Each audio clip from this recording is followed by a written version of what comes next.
किसान दिवस हो रहा है 23 दिसंबर 2024 राष्ट्रीय किसान दिवस। तो इसी के संदर्भ में हम उसको मनाते हैं अन्नदाता महोत्सव, और इसी के ऊपर मैं मेरा भाषण पढ़ने जा रहा हूँ अभी। देवियों और सज्जनों, नमस्कार।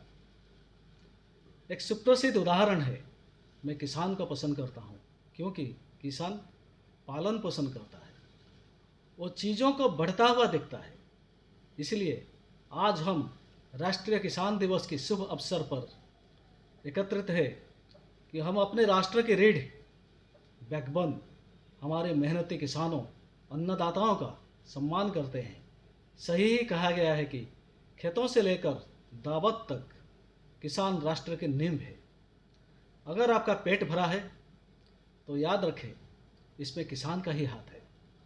हर साल 23 दिसंबर को मनाए जाने वाला यह दिन हमारे समाज में उनके अमूल्य योगदान को मान्यता देता है।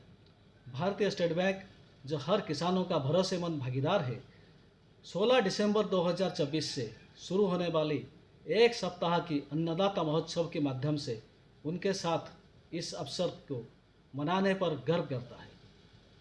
इसके अलावा इस शुभ दिन पर आपके साथ एक ऐसे विचार पर चर्चा करना सम्मान की बात है जो हमारे राष्ट्र के भविष्य के लिए बहुत महत्व रखता है। विकसित भारत 2047, जैसा कि हम एक समृद्ध, मजबूत और आत्मनिर्भर भारत की कल्पना करते हैं, हमें ये स्वीकार करना चाहिए कि इस दृष्टि का आधारशिला हमारे किसानों के सशक्तिकरण में निहित है। हमारे किसान हमारे कृषि जगत की धुरी है, अतः विकसित भारत के सपनों को साकार करने के लिए उनका सुखी और समृद्ध होना अति आवश्यक है। भारत में कृषि केवल एक उद्योग नहीं है, यह जीवन जीने का एक तरीका भी है। यह हमारा अधिकांश आबादी का भरण पोषण करता है, खाद्य सुरक्षा प्रदान करता है और विभिन्न संबंध कार्यकलापों की सहायता भी करता है। हमारे किसान देशवासियों का पेट भरते हैं, खेतों से लेकर खाने तक, टेबल तक भोजन पहुंचाते भी हैं।